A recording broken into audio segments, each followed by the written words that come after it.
welcome back to another episode of Making It with Minglet. I've been working on this Cracker Box journal, and I just wanted to show you what I've done. I did play on the gel plate, and I have got this part done. I used inks. I used indigo, and I used my white ink. And then this is the textured paper that I made with the toilet paper, uh, following in the footsteps of Peg from Two Old Crows. So I still need to cover this, and I'm kind of thinking I might use denim. But I have gel prints in here, and I have also some calendars that I no longer needed. So I have upcycled them so that they can go in this journal. And I'm just going to do a quick flip through. This was a day planner, and this one was an actual calendar from about 3 years ago that I had not used. I had been saving it. And this is one of my gel prints from the last time we were together. And this was some of the stuff that happened after we played. And I continued on working. This was a sunny day outside, splattering Amazon papers. This was a gel print. Got book pages that I have gessoed, trying to give myself a little bit of writing space. And these are some texture things that I did. With these were some really bad gel prints. So I've just tried to make the most of them and tried to keep adding stuff to try to get something that I liked out of it.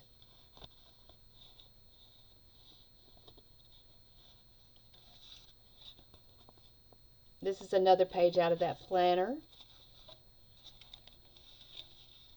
And the calendar. That's a gel print on scrap paper. And this is another upcycled piece of paper with some gel prints.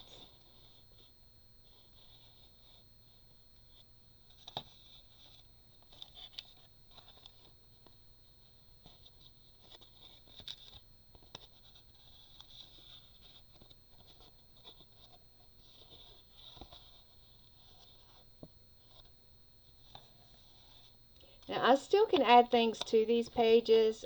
They're not finished so far. That's what I've done on this one. Now the other one, I have got more papers tie-dyed or tea-dyed and coffee-dyed. They are dry now, but I wanted to go ahead and get a video out for today. I want to thank all of you that have subscribed to my channel. I looked this morning and I had reached 100, and I am very excited about that. I just started it in January, so I feel like that's a very good number to have reached at this point. And you see I've got the number 12 here. Well, I will tell you, 12 years ago, this time 12 years ago, I was in ICU recovering from brain surgery.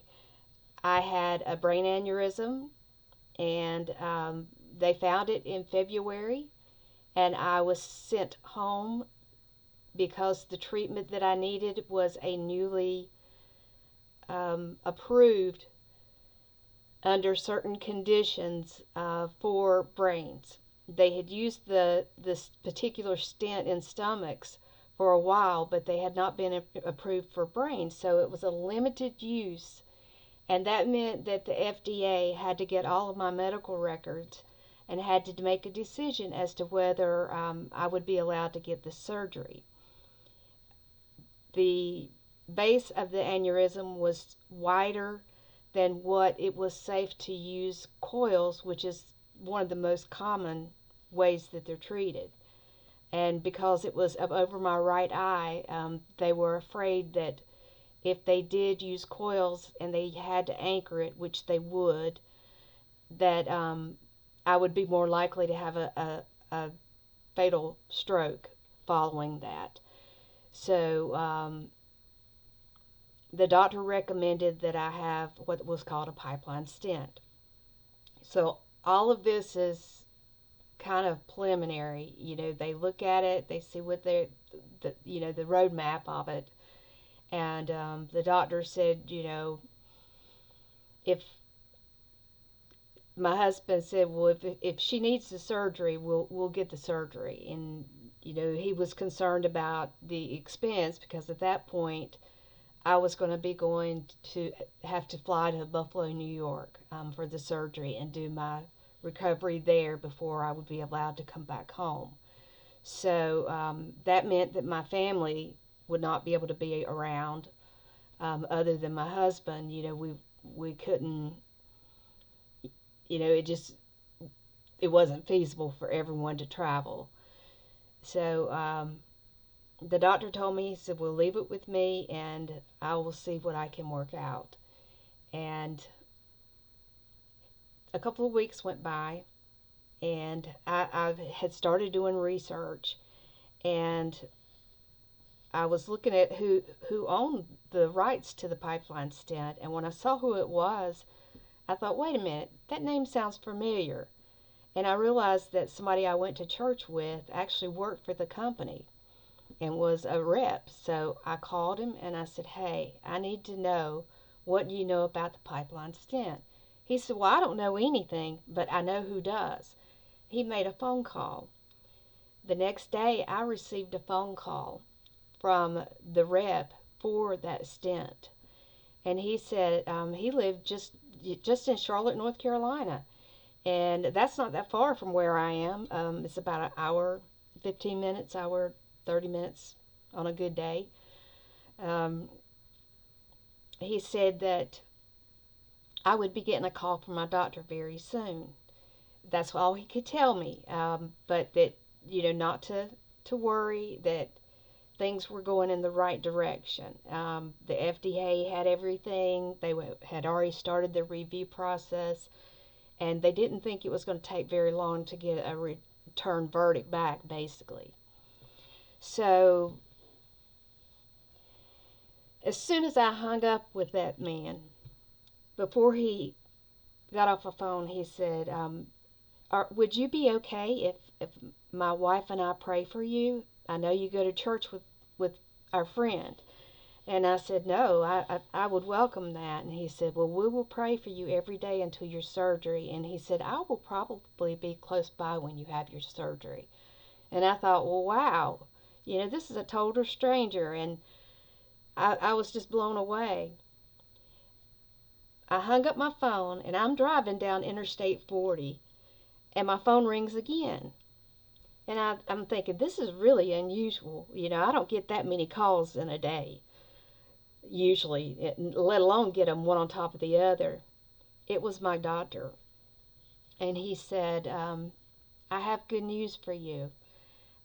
They're going to bring a doctor to you.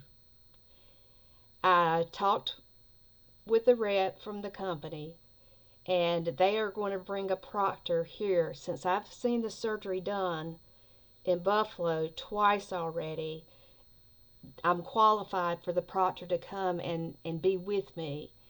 And he's the doctor that trains, doctors on this procedure.